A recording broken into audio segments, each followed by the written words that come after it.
시간에 하나님의 말씀을 마태복음 11장 1절부터 19절인데 제가 좀 양해의 말씀을 드릴게요. 장로님께서 나오셔서 좀 성경 분석 좀 부탁드리고요. 마태복음 11장 Matthew chapter 11. 예수께서 12제자에게 명하시기를 마치시고 이에 저희 여러 동네에서 가르치시되 전도하시려고 거기를 떠나 가십니다. 요한이 옥에서 그리스도의 하신 일을 듣고 제자들을 보내요. 예수께서 여짜오되 오실 그이가 당신이 오니까 우리가 다른 일을 기다리오니까.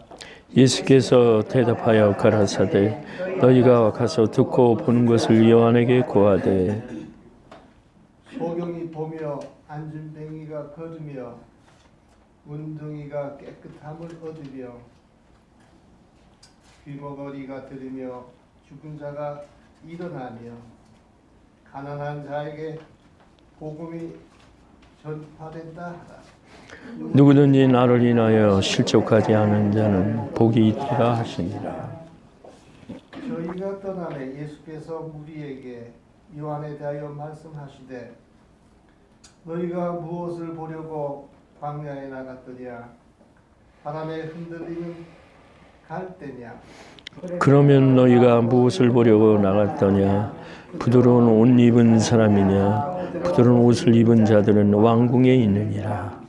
그러면 너희가 어찌하여 나갔더냐? 선지자를 보려 하더냐? 옳다. 내가 너희에게 이르노니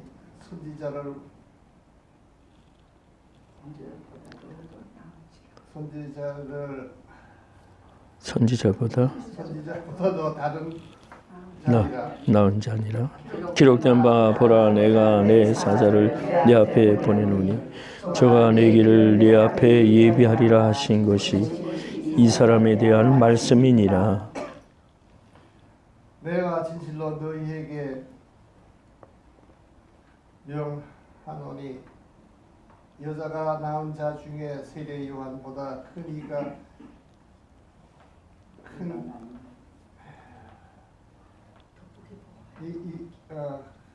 일어남이 없도다. 그러나 천국에서는 극히 작은 자라도 저보다 크니라.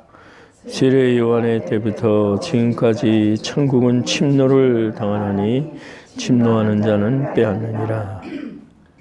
모든 선지자와 율법이 예언한 것이 요한까지니 만일 너희가 즐겨 받을진대 오리라 한 엘리야가 곧 이 사람이니라. 귀 있는 자는 들을지어다. 이 세대를 무엇으로 비유할꼬? 비유컨대 아이들이 장터에 앉아 제 동물을 불러 가로되 우리가 너희를 위하여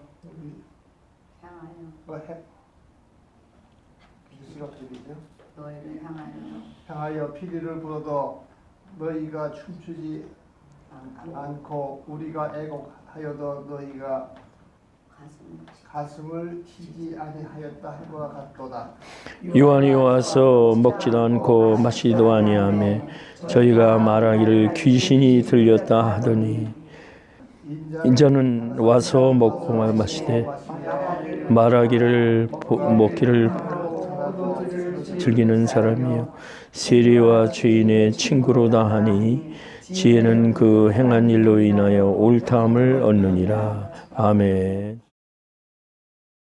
우리가 어떤 일을 할 때 이렇게 스테디하게 이렇게 일정하게 해오다가 갑자기 비오는 날을 가지면 어리둥절할 때가 있습니다. 네. 그런데 이제 비오나라고 하는 거는 몸부림을 쳐야 또 변화가 이루어져요. 잘 되는 것은 항상 곤란을 당하고 연단을 겪을 때 잘 됩니다. 오늘 이 마태복음 11장은 들어가기 전에 그 10장을 좀 주의해 볼 필요가 있어요. 예수님께서 이 땅에 오셔서 사역을 펼치실 때에 하늘나라의 복음을 전하시고 또 가르치시고 또 병자들을 낫게 하시는 그런 사역을 감당하셨어요. 근데 주님이 그 스케줄대로 하늘나라의 예정대로 12제자를 밤새워 기도하신 후에 세우시고 이제 10장 5절부터 이렇게 보면은 선교에 대한 그러한 가르침이에요. 제자가 어떻게 해야 복음이 땅끝까지 이루어지는 일에 있어서 어떻게 해야 될 것인가를 세세하게 아주 가르쳐 주셨어요. 그런 다음에 11장 1절에 보면은 12제자에게 명하시기를 가르치시기를 마치시고 이에 저희 여러 동네에서 가르치시기 시작하면 전도하시려고 거기를 떠나가시다. 예수님은 평소에 그 갈릴리 지역에서 많이 활동을 하셨어요. 갈릴리. 그래서 이제 다 제자들을 내보내시고 이제 주님은 주님 나름대로 또 복음을 전하기 위해서 시작을 하셨습니다. 이때 세례 요한이 그 제자들을 불러서 예수님한테 보냅니다. 신부를 보내서 예수님한테 질문을 해서 답을 얻어오라 이렇게 보냈습니다. 3절에 보니까 예수님한테 제자들이 여쭈기를 우리가 기다리고 있는 오실 그이가 당신이십니까? 메시아가 당신이십니까? 우리가 다른 사람을 기다릴까요? 이렇게 질문을 했습니다. 예수님이 대답하여 가라사대 너희가 가서 보고 듣는 것을 요한에게 얘기해라. 내가 이 땅에 와서 소경이 눈을 뜨게 하며 안진뱅이가 일어나 걷게 하며 문둥이가 치료함을 받고 귀머거리가 듣고 죽은 자가 살아난 또 가난한 자에게 복음이 전파된다 한 이 말씀대로 한 것을 증거로 봐라.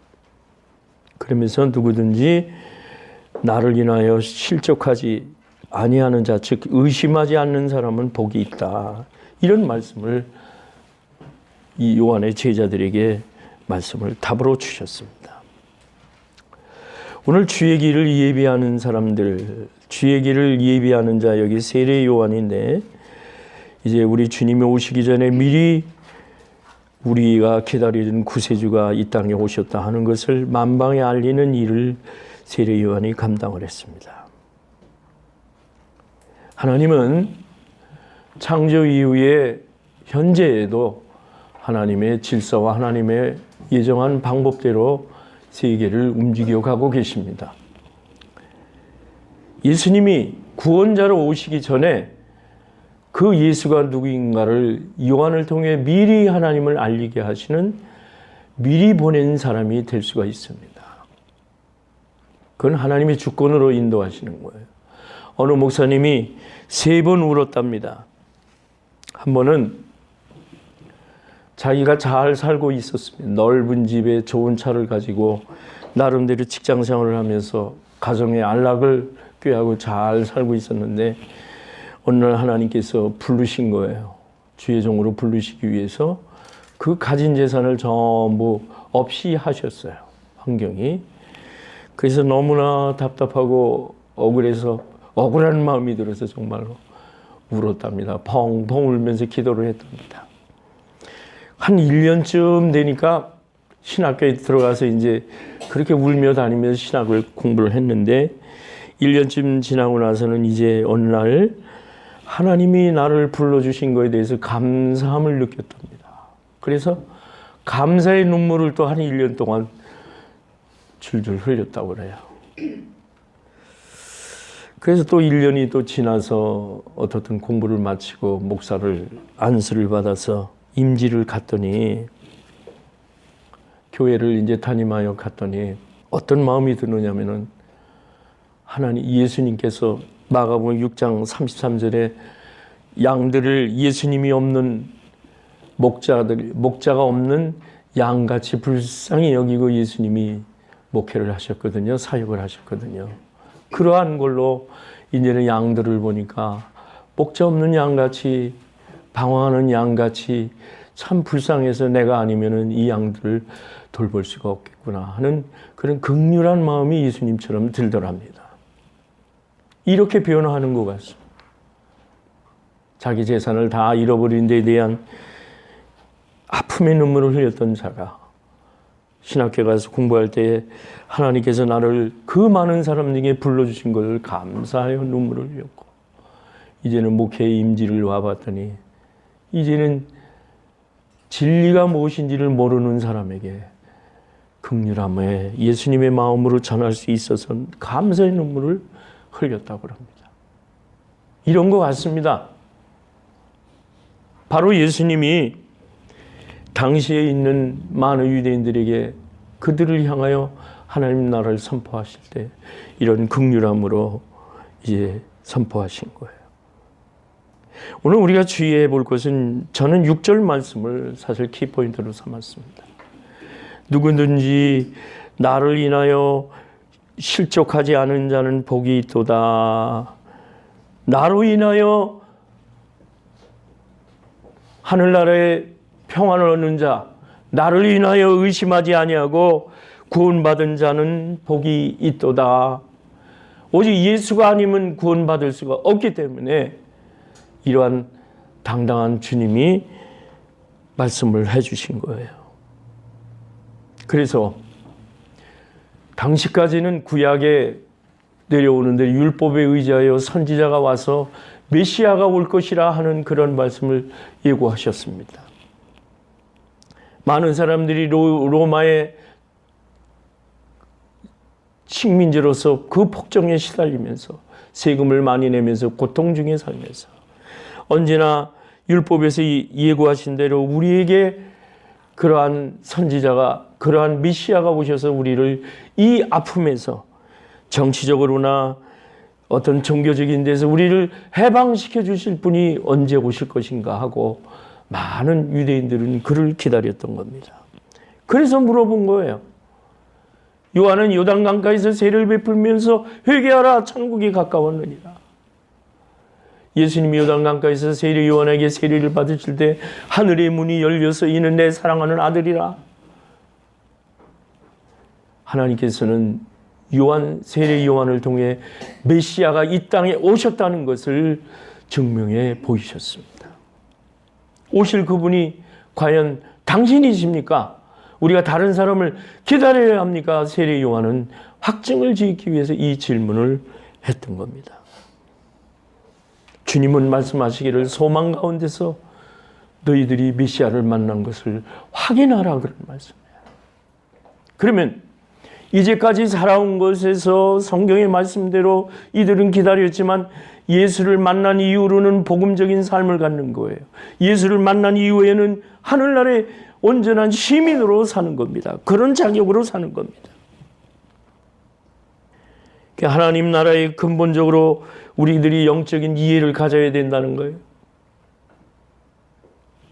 하나님 나라의 의무를 다해야 된다는 거예요. 이 땅에 예수님이 오셔서 인류를 구원하신 것에 대해서 그를 위하여 세례 요한을 주의 길을 예비하는 자로 보내셨다는 거예요. 예수님이 제자들에게 얘기하시는 거예요. 너희가 무엇을 보려고 광야에 나갔느냐? 바람에 흔들리는 갈대를 보려고 너희들이 나갔느냐? 부드러운 옷 입은 사람이 있냐? 부드러운 옷 입은 사람은 왕궁에 있다. 내가 선지자를 주님이 보내셨는데 선지자보다 나는 더 나은 사람이다. 말라기 3장 1절에 예고하신 대로 보라 내가 내 사자를 네 앞에 보내노니 저가 네 길을 네 앞에 예비하리라 하신 것이 이 사람에 대한 요한에 대한 말씀이라 이런 얘기예요. 그래서 인간이 사람이 난 중에 이보다 큰 사람이 없다. 천국에서는 그렇지만은 극히 작은 자라도 요한보다 크다. 그래서 세례 요한의 때까지는 하늘 율법의 적인 것은 마침이 되고 이제부터는 우리가 기다리던 그 엘리야가 바로 요한을 가리키지만은 이제는 예수를 통해서 새로운 시대가 열렸다 하는 것을 주님은 여기에서 분명히 소망 가운데 있는 자라고 본인을 소개를 하신 겁니다. 여러분, 우리가 어떻게 살아가야 할 것인가는 늘 우리가 갖는 질문입니다. 그래서 행복하는 마음으로 살으라고 늘 우리는 그 행복을 추구합니다. 어떤 자세로 살아야 되느냐? 제가 김영석 철학가가 쓰신 책을 100년을 살아보니 이 책을 보니까 그런 두 가지 예가 나와서 한번 소개를 해드립니다. 우리가 이 땅에서 어떻게 살아야 할 것인가? 우리가 잘 아는 일제시대 때 손기정 선생이 마라톤에 우승을 한 분 아니겠습니까? 이분이 종로의 어느 세무사를 사무실을 찾았답니다. 그래서 이제 김영석 선생이 세무사를 찾아갔더니 금방 다녀가신 분을 못 만났습니까? 그렇게 얘기를 하면서 손기정이 자기를 찾았는데 이런 말을 하더랍니다. 내가 지금 어느 상을 받고 상금을 받았는데 아무래도 공짜 돈 같아서 내가 세금을 나라에 내고 그 다음에 내가 마음 놓고 좀 써야 되겠다 해서 어떻게 계산을 하는 방법인지 몰라서 내가 세무사님께 와가지고 부탁을 드리는 겁니다. 그러니까 세금을 좀 계산해 주셔가지고 내가 세금을 낸 다음에 내가 마음껏 쓸 수 있도록 이렇게 좀 도와달라고 부탁을 하러 왔답니다. 그랬더니 세무사님이 하는 얘기가 선생님은 연세도 높으시고 현재 직업도 없으시니까 신고를 안 하셔도 됩니다. 편안한 마음으로 가세요. 그랬더니 아니라고, 내가 나라의 혜택을 받고 여태까지 왔는데 세금을 내야 되겠다. 계산을 한번 해달라. 그래서 계산을 해서 이렇게 보여드렸더니 자기가 생각한 것보다 이 정도면은 내지 않아도 될 일인데 나는 이런 걸 원하지 않는다. 그리고 다시 부탁을 했대요.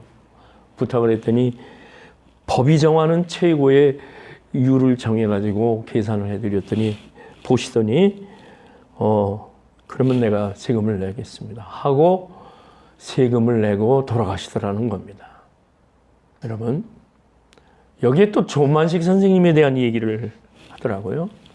조만식 선생님이 이북에 김일성이가 이제 공산주의 치하를 만들기 위해서 들어왔는데 평양에서 조만식 선생을 지금의 고려 호텔에다가 가두고 외부에는 일체 만나지를 못하게 하더랍니다. 왜냐하면은 조만식 선생님은 존경하는 그런 반응이 있는데 김일성이는 존경하는 게 없단 말이에요. 그래서 가두고 정치적인 이유로 가두고 단 한 사람 그의 아내만 면회를 허락해가지고 그렇게 감금 상태로 있던 때랍니다. 한 번은 부인이 찾아왔는데 조만식 선생님이 그렇게 장로님이 얘기를 하시더랍니다. 내가 이제 당신이 나한테 한 번만 더 오는 것으로 끝내달라고 하면서 봉투를 내밀더랍니다. 이 봉투를 집에 가서 보라고 그러면서 부탁을 하는데 이 치하에서는, 이 공산 치하에서는 아이들이 자랄 수가 없으니까 아이들을 전부 데리고 남하하라. 38선을 넘어서 남쪽으로 내려가라. 이렇게 부인한테 부탁을 하더랍니다. 그래서 이제 울면서 집에 와서 부인이 봉투를 열어보니까 조만식 선생님이 자기 머리칼을 잘라서 거기 머리칼을 봉투에 담았다는 거예요. 나중에 조만식 선생님이 돌아가셨다는 이야기를 듣고 남한에서 이제 장례를 치르는데 그 머리카락을 이제 시신으로 알고 장례를 치렀다는 얘기를 했습니다. 국가관을 얘기하는 겁니다. 나라의 혜택을 받고 사는 사람. 그러니까 이 김영선 선생님이 뭐라고 얘기를 썼느냐면은 어려운 시대를 살아온 사람들은 적어도 국가의 고마움을 알고 있다. 이런 얘기를 했어요. 나라가 있음으로 인하여 내가 있다고 하는 그런 사상을 아마도 오늘 우리에게 필요한 말씀이 아닐까 이런 생각을 하게 됩니다. 예수님은 12절에 그런 말씀을 하셨어요. 하나님의 나라가 지금도 있는데 천국 하나님의 나라는 침노를 당하나니 침노하는 자가 그 나라를 차지한다, 그 말씀을 주셨어요. 하나님의 나라는 쉰다는 것이, 쉬고 있다는 것이 멈춘다는 뜻이 아닙니다. 누가 되었든 하나님의 나라는 하나님의 섭리 가운데서 나라는 계속 이어지고 있다는 겁니다. 세례 요한이 예수님을 맞이하기 위해서 주의 길을 예비하는 자로 이 땅에 왔다면 지금도 하나님의 섭리 가운데서 천국은 침노를 당하여 침노하는 사람들이 하늘나라를 지금도 이룩해가고 있다는 그런 말씀인 겁니다. 사랑하는 여러분들, 우리 조마식 선생님이나 여기 성기정홍이나 나라에 대해서 누가 시키지 않아도 국가를 생각하는 그런 애국심과 같이 오늘 하나님의 나라에 대한 애국심을 여러분이 가지시고 주의 말씀대로 성경이 예시하는 대로 우리는 그 말씀을 따라 살아야 할 우리에게는 의무가 있다는 것을 여러분이 가지시기를 바랍니다. 하늘나라는 하나님의 법칙에 의해서 오늘도 이어지고 있습니다. 그래서 거기 10장 39절에 보니까 이런 말씀이 있습니다. 자기 목숨을 얻는 자는 잃을 것이요 나를 위하여 자기 목숨을 잃는 자는 얻으리라. 죽음으로 내놓고 우리 하늘나라를 위해서 이제는 살아가야 되는 겁니다. 이 말을 들은, 그러면서 예수님은 오늘날 시대를 그렇게 비유하셨습니다. 16절에 보니까 이 세대를 무엇으로 비유할고 아이들이 장터에 앉아 동물을 불러 춤을 추어도 내가 너희를 향하여 피리를 불어도 너희는 춤을 추지 않는다.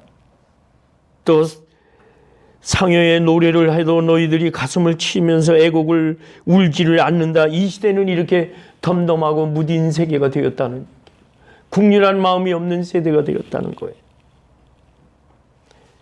시대를 한탄하시면서 주님은 이 시대에 하나님을 믿는 믿음의 길에 대해서 얘기를 하셨습니다.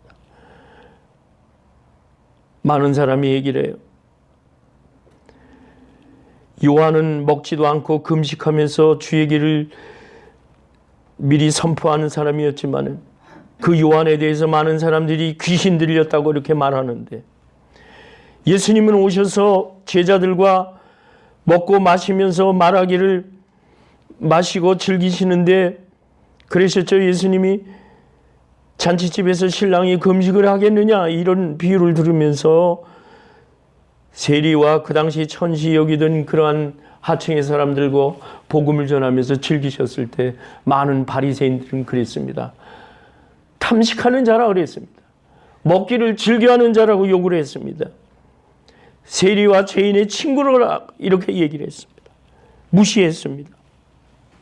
허나 신랑이 있을 때는 금식하지 않는 법이라 주님 말씀하시면서 오늘 예수님이 우리를 구원자로 오신 것에 대해서 감사하고 기뻐한다면 왜 굶어야 되겠느냐 이런 얘기. 그러면서 마지막에 지혜는 그 행한 일로 인하여 옳다함을 얻느니라 그랬습니다. 거기에 따르는 결과를 얻는다는 겁니다. 자, 우리가 살아가는 마지막 방법이 하나 있는데 그거는 사람과 자연을 초월하는 제3의 하나님의 나라가 있는데 그것은 성령님인 겁니다. 그래서 사도행전 1장 8절에 너희가 권능을 받아서 성령이 임하시면 성령님의 권능으로 여러분이 주님 오실 때까지 이 생을 살아간다, 그 말씀입니다. 오늘 사랑하는 여러분들은 성령님을 의지하셔서 예수님의 제자들이 그러했던 것처럼 오늘 하늘나라를 이루어 가시는 주의 길을 예비하시는 여러분들이 되어주시기를 주님의 이름으로 축원합니다. 사랑하는 하나님 아버지, 감사합니다.